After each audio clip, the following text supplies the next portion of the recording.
সেনা কর্মকর্তাদের প্রতি আপনি মারাত্মক রকম জুলুম করছেন।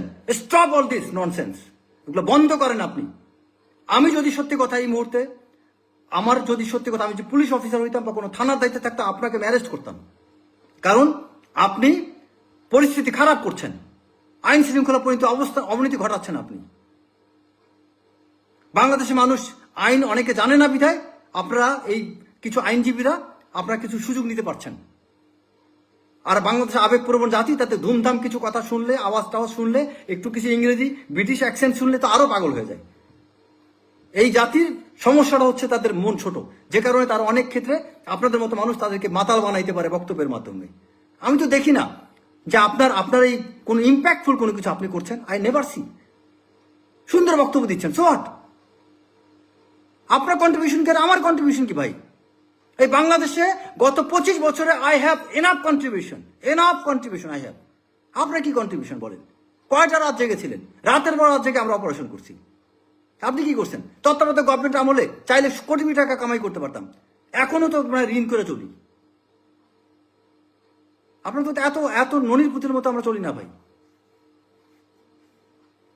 দয়া করে আমার সেনা কর্মকর্তাদের কিনা তামাশাতে কথা বলেন। আমার সেনাবাহিনীর কোনো কর্মকর্তাকে নিয়ে কখন আপনি চাকর বাকর এসব শব্দ বলবেন না। We are king commission officer, we are not bloody servant. আমরা সেবক, চাকর না। সেবক আর চাকরের মধ্যে পার্থক্য আছে। আমরা সেবক, দেশের জন্য জীবন দিতে পারি। আমরা দেশ সেবার জন্য নিজেদেরকে আত্মনিয়োগ করেছি। We are king commission officer. আমি ওয়ার্ল্ডের যেখানে যাব, যেখানে যে আমার র্যাঙ্কটা বলবো, আমি আই উইল গেট স্যালুট। এটা globally we are suppose to receive it. আপনি কে? হু আর ইউ? আপনি একজন ব্যারিস্টার বাংলাদেশের বাইরে আপনি কে? লন্ডনে যে একটু লাফালাফি করতে পারবেন আর, বাট আমি প্রোটোকল পাবো ওয়ার্ল্ডের সব জায়গায়। কারণ কি? আমি বলতে আমরা সব, বাংলাদেশ না ওয়ার্ল্ডের সব সেনা কর্মকর্তা পাবো এটা। বিকজ আমাদের সেই কষ্ট আমরা করি, এটা আমাদের অর্জন। সম্মান করেন ভাই, মানুষকে অসম্মান করেন না। আমার কথা কষ্ট দিয়ে থাকলে আন্তরিকভাবে দুঃখিত। আমরা অতি আহত হয়েছি, অনেকগুলো অফিসার ক্ষতবিক্ষত হয়েছে আমাদের। আপনি অন্তরে আঘাত দিয়েছেন, সেজন্য এই কথাগুলো এইভাবে বলেছি। আমার এক্সপ্রেশন যদি অন্যরকম হয়ে থাকে সেজন্য আমি ক্ষমা প্রার্থী। কিন্তু আমার উদ্দেশ্য আপনাকে অসম্মান করা না। আমাদের সেনা কর্মকর্তাদেরকে সম্মান করুন। আমাদের সেনা প্রধানের বাইরে, তার আদেশের বাইরে আমরা সেনা কর্মকর্তারা যেতে পারেন না। আর সেনা কর্মকর্তারা যে ভূমিকা এই 5 আগস্টে নিয়েছে, প্রত্যেকটা অফিসার ফাঁসি হতো যদি আওয়ামী লীগ ক্ষমতা আসতো। আপনার কি হতো বলেন? আপনার কি হতো? আপনি একটা মামলা হলে জামিন নিয়ে দাঁড়া যেতেন। আর আমাদের কি হতো জানেন? আপনি সেনা আইন সম্পর্কে জানেন কিছু? 5 আগস্টে এই যে আপনার জেনারেল মাইনুর এখন লেফটেন্যান্ট জেনারেল হয়েছে, আটডকের জিওসি, তিনি চিটাঙ্গে যা কাজ করছেন, যদি আওয়ামী লীগ ক্ষমতা আসতো ওনার চাকরি যেত। লেফটেন্যান্ট জেনারেল তো পরের কথা। সাভারদ্বীপের জিওসি, ওনার তো কোর্ট মার্শালে ফাঁসি হইতো। এরকম অনেক সেনা কর্মকর্তা আছে, তারা যে ভূমিকা রেখেছে 5 আগস্টের দিন, খালি আওয়ামী লীগ টিকে যেত, দেখতেন কি হতো। আপনি ভাই মামলাটা হতো, একটা জামিন পেয়ে যাইতেন।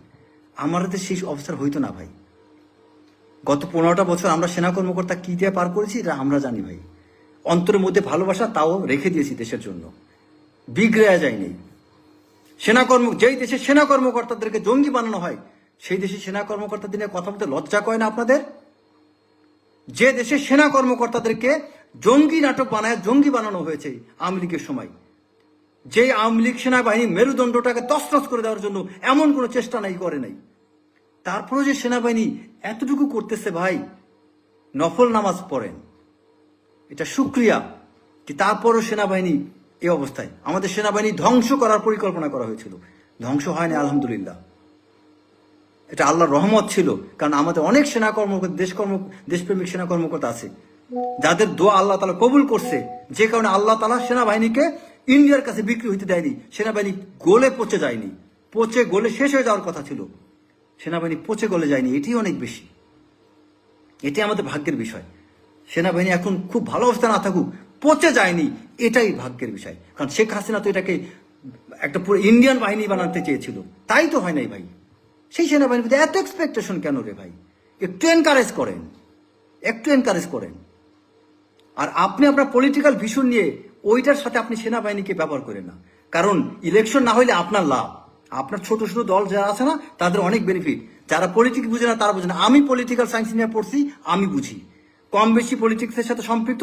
So I understand what is your dream and what is the conspiracy behind your every speech and what is the strategical move or intent you have. I do understand that. আপনার এই স্ট্র্যাটেজিক ইন্টেন্টটাকে একদিকে সফল করার জন্য আপনি আরেকটা দিকে ঢিল মাইরেন না। এটা হচ্ছে আপনার স্ট্র্যাটেজিক মুভ, উই আন্ডারস্ট্যান্ড।